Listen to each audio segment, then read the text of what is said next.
Okay, this time let's change the attack to a double lapel grab. So I like this one because there are a couple of very sneaky things that we can do. So here's the first thing. If he grabs me, now a lot of times what happens with this, I notice that people when they're training for this, they leave this part out. Frequently it's a grab and pull. So he would pull me into him and then maybe slam me up against a car or the lockers or the wall or whatever. So let's do this timing drill where we're going to directly affect his balance line in a very simple, sneaky way. So right as he grabs me, see how both of our balance lines are exposed. So all I'm going to do is he's tightening up, and this is happening in a fraction of a second.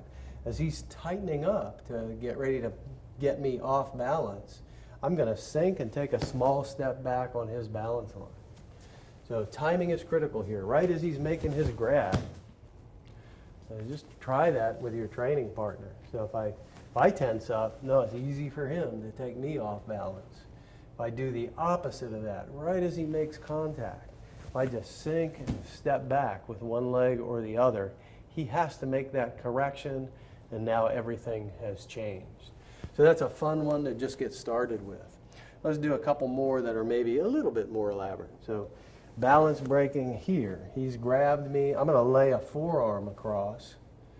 And I'm not pushing down because as I stick my rear end out, he likes that. I've broken my own balance. So keeping my hips under my shoulders, here's his balance line.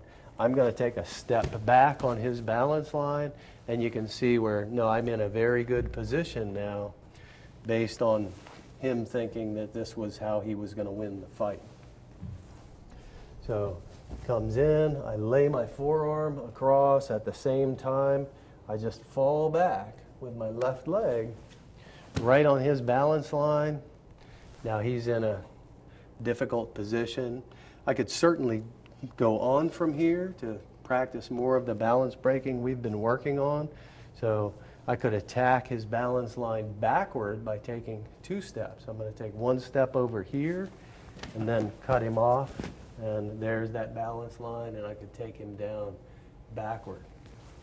But the initial part is what I'd like you to focus on. So he grabs, I just fall back on his balance line. I'm immediately in a very good position here. Look at another one, kind of sneaky.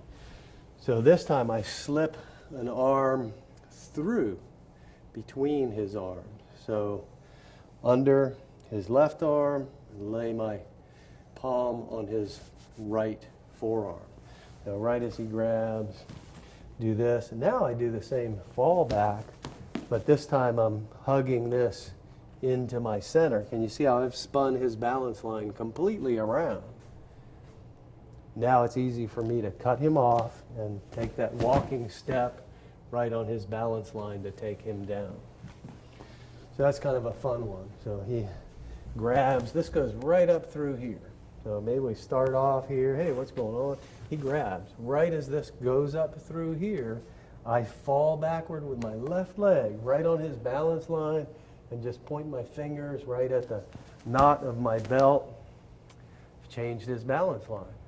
So I stop him from being able to correct, and I take a walk on his balance line, and there he is down on the ground, and I can finish taking care of business in whatever way I see fit.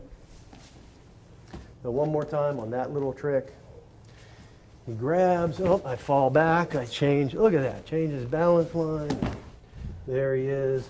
Figure out how to take care of business. Again, remember this is just a drill, and what I want you to do is study. Always study. The purpose of our study is where's his balance line? How do I use that knowledge of his balance line to my advantage?